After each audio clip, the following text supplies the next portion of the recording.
ज़ारा के खामंद कदीर की अपनी बहन से और अपनी माँ से मुलाकात हुई, अपने भांजे से मुलाकात हुई और उस मुलाकात में क्या गुफ्तगू हुई, सारी हकीकत आपको इस वीडियो बताऊंगा। और क्या गिले शिकवे किए कदीर ने, कदीर को आगे से क्या रिस्पॉन्स मिला। अब जनाब ये बात भी सामने आई कि जब ज़ारा की जान चली गई, ज़ारा की जान लेने वाली सास और ज़ारा की नंद, ज़ारा के शोहर का भांजा जब उसको जेल में लेकर जाया गया, नवीद जब उसको जेल में लेकर जाया गया, करीबी रिश्तेदार अजीज जब मिलने आए ज़ारा की सास को, ज़ारा की नंद को, तो आगे से ज़ारा की सास और नंद ने क्या कहा, ऐसी गुफ्तगू को यकीन जानिए इन लोगों को इबरत का निशान बनाना चाहिए जिन लोगों ने मासूम ज़ारा की जान लेने के बाद भी बजाय इसके नदामत, शर्मिंदगी महसूस करते ऐसे अल्फाज इस्तेमाल किए कि एक बाप की ममता जिसने अपनी बेटी का जनाजा इस तरह पढ़ा कि जिस्म के टुकड़ों को गुस्ल दिया गया, और जिस्म के टुकड़ों को गुस्ल देने वाली खवातीन की क्या हालत होगी, क्या कैफियत होगी। आप एक लम्हे के लिए सोचें कि ऐसे ऐसे जालिम लोग हमारे मुआशरे में परवान चढ़ रहे हैं और किस तरह ये हौसला पैदा होता है, किस तरह ये धीरे दलेरी आ जाती है, किस तरह ये जुर्रत पैदा हो जाती है कि आप एक तो किसी की जान ले लें और जान लेने के बाद आप उसके जिस्म के टुकड़े टुकड़े कर दें।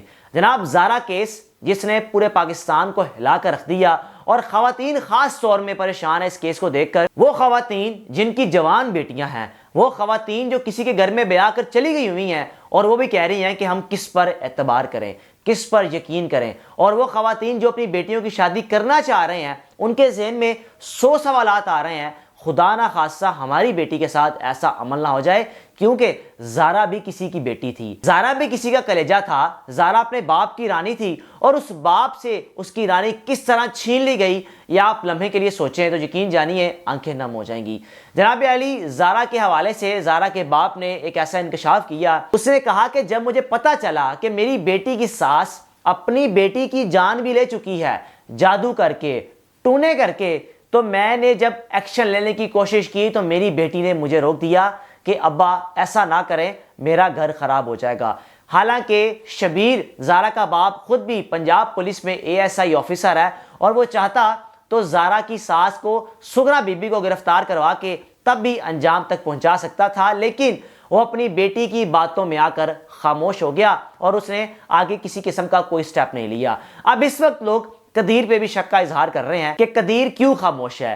कदीर के हवाले से ज़ारा की भाभियां भी बोल रही हैं कि कदीर खुल के क्यों नहीं बोल पा रहा। उनको लगता ऐसे है कि ऐसा ना हो वक्त गुजरने के साथ साथ कदीर अपनी माँ, कदीर अपनी बहन, कदीर अपने भांजे और कदीर उस शख्स नवीद को जो कि उसका कज़न है उसको माफ़ कर दे और ये केस मनतकी अंजाम तक ऐसे ही पहुंच जाए जिसका कोई नतीजा भी ना निकले। ज़ारा के केस के हवाले से एक और अहम चीज़ सामने आई कि स्टेट भी इस केस में मुद्दई बनी है, दफ़ा 311 लगी है। अगर इन दोनों पार्टीज में सुलह भी हो जाती है तो सुलह होने के बाद भी स्टेट इस केस में मुद्दई है और सुलह के नतीजे में किसी भी किस्म की कोई भी रिहाई नहीं हो सकती, क्योंकि स्टेट इसका हिस्सा बन चुकी है।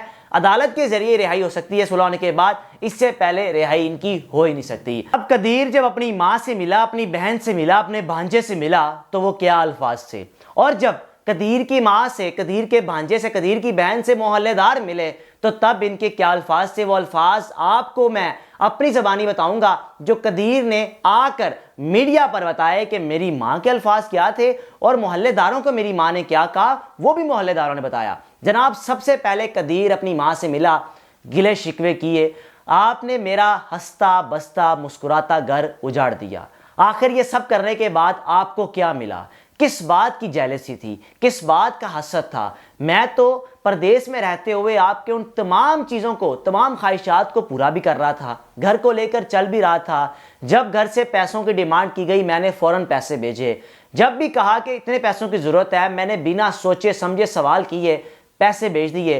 फिर किस बात का हसद और बुग़्ज़ था मेरी अहलिया को लेकर कि बर्दाश्त ही नहीं हुआ कि मैं अपनी बेगम से क्यों मोहब्बत करता हूँ। अब ये भी कहा कि मेरी बेगम पर आपने ये इल्ज़ाम लगा दिया कि वो जादू करती है। आप खुद ही सोचें, 6 महीने मेरे पास रही, 6 महीने वो यहाँ पर रही, क्या जादू कर दिए। और अगर वो जादू करती थी तो क्या जादू करने वाले का अंजाम ये होना था कि आप उसके जिस्म के टुकड़े टुकड़े कर दें। एक और बात सामने आई, यकीन जानिए, अगर ज़ारा का बाप खुद सियालकोट में ना पहुंचता तो शायद कदीर को अपनी बेगम के बारे में हकीकत पता ही ना चलती, क्योंकि उसके ज़हन में यही होना था कि शायद मेरी बेगम भाग चुकी है। अगर शबीर एएसआई ना होता, शरीफुल नफ्स इंसान होता, यानी असर सुख ना होता, वो एक शरीफ अशदरवेश आदमी होता, ना उस पुलिस फोर्स में होता, तो उसने ये कहना था लगता मेरी बेटी कहीं निकल गई है। लेकिन उसका दिमाग क्लिक किया कि उसने हमसायों के कैमरों को देखा, उनकी सीसीटीवी फुटेजेस देखी, जिसमें कहीं भी ज़ारा घर से बाहर निकलती हुई दिखाई नहीं दी। ये बात भी सामने आई कि कदीर अगर सीधा पाकिस्तान आ जाता, अपने ससुर को ना बताता, तो शायद कदीर आज अपनी बेगम से नफरत कर रहा होता, क्योंकि उसको क्या पता था, उसको तो यही बताया जाना था ना कि तुम्हारी बेगम भाग चुकी है। और जब कल को कदीर का बच्चा, ज़ारा का बच्चा बड़ा होना था, तो उसको भी ये बात बताई जानी थी, माँ से नफरत करवाई जानी थी कि तुम्हारी माँ, तुम्हारी अब 2.5 साल उम्र थी, तुम्हें छोड़कर भाग चुकी थी। लेकिन असल में ज़ारा के टुकड़े टुकड़े कर दिए गए थे। अब जनाब जब कदीर मिला अपनी माँ से, तो कदीर की माँ ने कहा सानू कुछ नहीं पता, हमें क्या पता। यानी बजाय नदामत के, बजाय शर्मिंदगी के कि अपने बेटे से माफ़ी मांग लें, कि अपने बेटे को कहें कि हमसे गलती हो गई, हमें सोचा ही नहीं था, पता नहीं हमने क्या कर दिया, बजाय कह रहे हैं हमें कुछ नहीं पता ये क्या हुआ है। किसी किस्म की उनके चेहरे पर, उनके अल्फाज में कोई नदामत नहीं थी। अब उसके बाद सबसे अहम चीज़, जब मोहल्लेदार यानी करीबी रिश्तेदार जो थाने में आए, जेल में आकर मुलाकात की सुगरा बीबी से और यास्मीन से, तो आगे से सुगरा बीबी 60 साल की उम्र की खातून है। आप एक लम्हे के लिए सोच लीजिएगा, 60 साल की खातून है। उसके अल्फाज पता क्या थे कि जेल भी इंसाना वास्ते बनिया ने, ए केड़ी गल है, खैर असी जेल च आ गए हैं। यानी एक खातून, हामला खातून, 8 महीने की हामला, उसका बच्चा पेट से निकाला, उसके जिस्म के टुकड़े कर दिए, और उसके बाद ये अल्फाज कि जेल भी इंसाना वास्ते बनिया ने, सानू कादी मुश्किल है। जनाब ये सोच, ये थिंकिंग थी सुगरा बीबी की, यास्मीन की, उसके बेटे की, और साथ ही साथ यास्मीन के कज़न नवीद की, जिसको स्पेशल लाहौर से 10,000 रुपया देकर सियालकोट बुलाया गया था। अब इस वक्त तो इनका रिमांड, जिस्मानी रिमांड चल रहा है। अब देखना यह है कि स्टेट आगे इन केस को कैसे लेकर चलती है। तो खास तौर में इस केस में मुद्दई 2 लोग हैं, एक तो ज़ारा का हस्बैंड और दूसरा ज़ारा का बाप शबीर जो एएसआई है। अगर ज़ारा का खाली हस्बैंड मुद्दई होता तो शायद कदीर अपनी माँ को माफ कर देता। अब सवाल ये भी पैदा हो रहा है कि आखिर इस केस का अंजाम क्या होगा। क्या सुगरा बीबी, क्या यास्मीन, इन दोनों को सजाए मौत दी जाएगी? कहीं ऐसा ना हो कि पाकिस्तान में कानून, पाकिस्तान का आपके सामने है कि असर और रसूख अगर हो तो आपको माफ़ी मिल जाएगी, अगर आपके पास पैसा हो आपको माफ़ी मिल जाएगी, आपकी ज़मानत हो जाएगी। अगर आपका ताल्लुक नहीं है तो आपने चाहे साइकिल क्यों ना चोरी की हो, आपका ताल्लुक अगर नहीं है तो आप 20-20, 25-25 साल जेल में गुजार सकते हैं। बदकिस्मती से ये पाकिस्तान का कानून है जो दुनिया में 130वें नंबर पर है, जिस वजह से हमारे माशरे में बदअमनी, बेबरकती और बदहाली पैदा हो चुकी है कि हर शख्स परेशान है। किस लिए? कि जिस ज़मीन पर इंसाफ ना हो वो ज़मीन किस तरह खुशहाल होगी, उस ज़मीन पर रहने वाले किस तरह खुशहाल होंगे।